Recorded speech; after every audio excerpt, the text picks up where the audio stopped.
posted. Okay. So, Ms. Yaniv, Exhibit 1 is your Facebook conversation with Sandeep Banapal. I'll let you look at my Sure. copy for now Thank for you. the purpose of the question. Yep. Okay.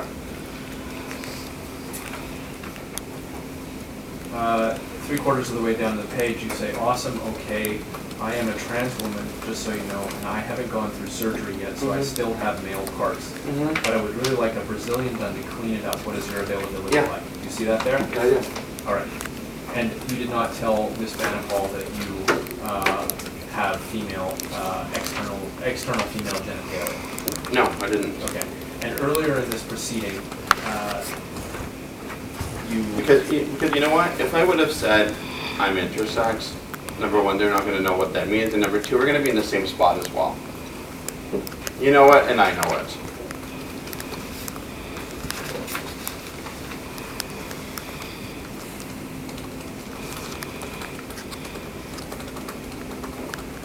Am I not right about this, Mr. Cameron?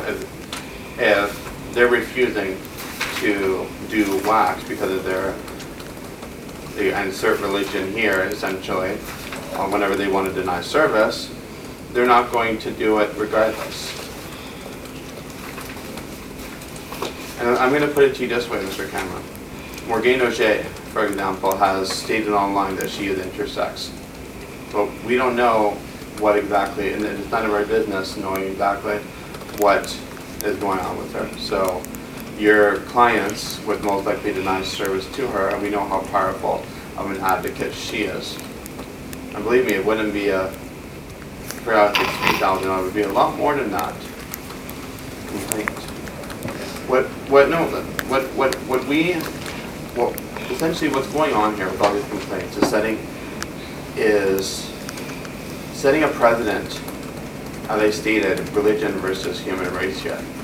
And basically, can you refuse service based on somebody's gender identity? This is, as you know, if Ms. Cousineau decides in the favor against the LGBTQ, it can be extremely, extremely, extremely dangerous. Because basically what you're saying is someone can walk into a private restaurant, as I stated yesterday, like a pizza shop, and get refused service just because they want to, and now it's prohibited. It's permitted in the Human Rights Code. So essentially, what would happen here is if Ms. Cousineau said, "Okay, you know what? This is permitted. It's all okay."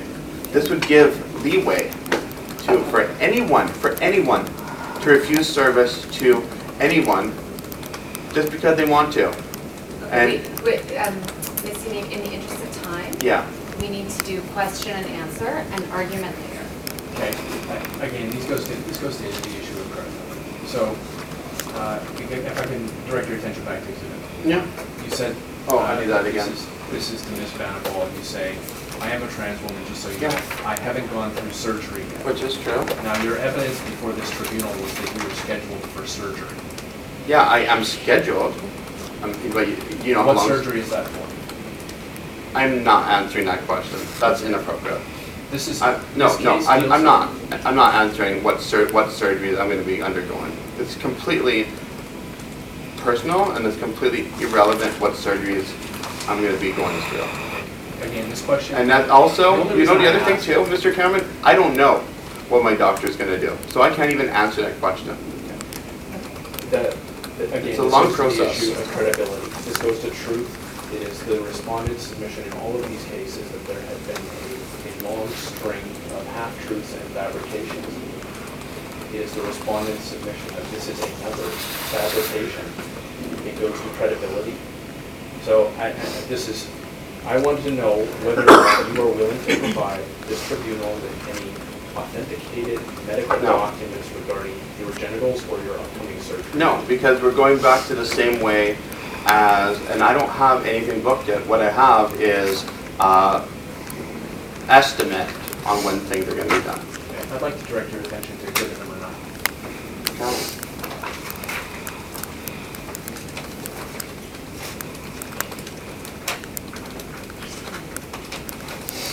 I don't think you understand, Mr. Cameron, how much is involved in transgenderism and everything that undergoes, including hormones, hormone increases, decreases, change in medication, on every little side effect and everything that it's not like, oh, you just go into, you get your stuff, it's done, and you're out.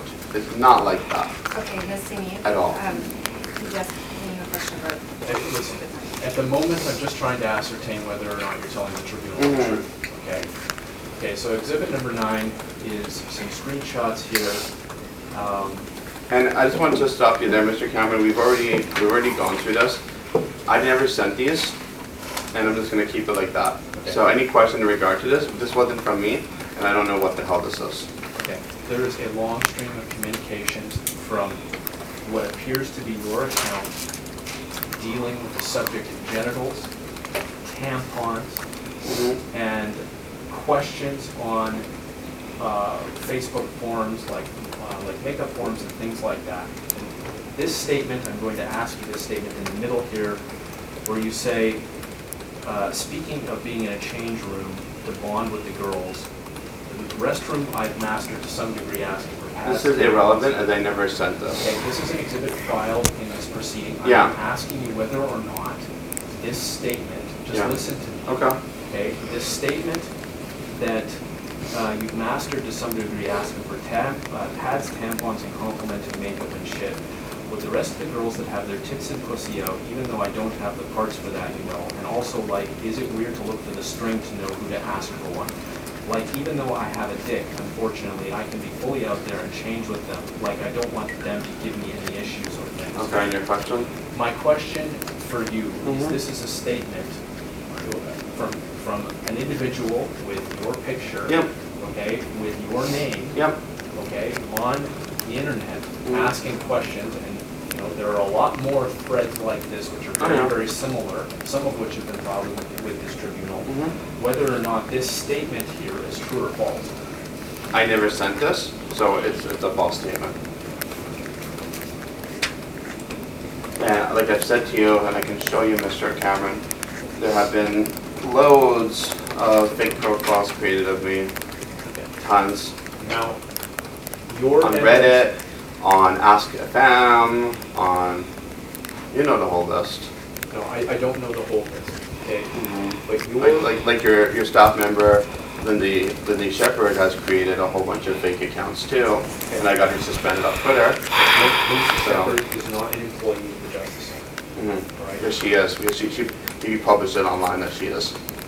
No, Yeah, she is not an employee of the Justice Center. And there's a news release out there, which I'll print out, which states that she's an employee of the Justice Center. My question to you is that when you... And she's on your team page too, just so you know.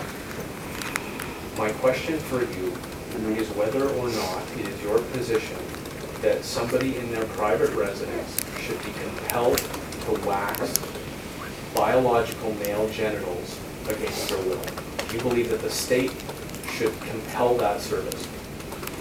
Like I've said in my opening statements, she had to advertise a service. That is, when she advertises a service, it's open to the public. Now, because no, let me finish. Now, when the services are advertised, they are customarily available to the public. You cannot choose who your clientele is going to be based on their gender identity and sex. That's why we're here. You posted a picture where you reported that you had been burnt at an arm wax. Yeah. By a service provider who burnt your arm, and you posted pictures of that. Yeah, on my private Facebook, which I don't know how you got access to. Well, your private Facebook, whatever you post on the internet, newsflash, you're an IT Yeah, I person. did get burnt. Okay, so you posted the picture and you complained about the service provider who burnt your arm. Yeah. Okay, is it She relevant? didn't burn my arm. I had an allergic reaction to the wax. Okay, I well- found it out later. I did post, I thought it was a burn. I went to the doctor, it was not a burn. I was an allergic reaction to the materials used. It was a dirty, the location in question was like a nail salon that's out of Willowbrook Mall, Okay. closer towards the bay. And the other thing, I want to mention this, so please don't cut me off here. That location is absolutely filthy. There was blood on the walls. There was feces everywhere. I reported them to Free Their House. It was quite a crap show. everything there was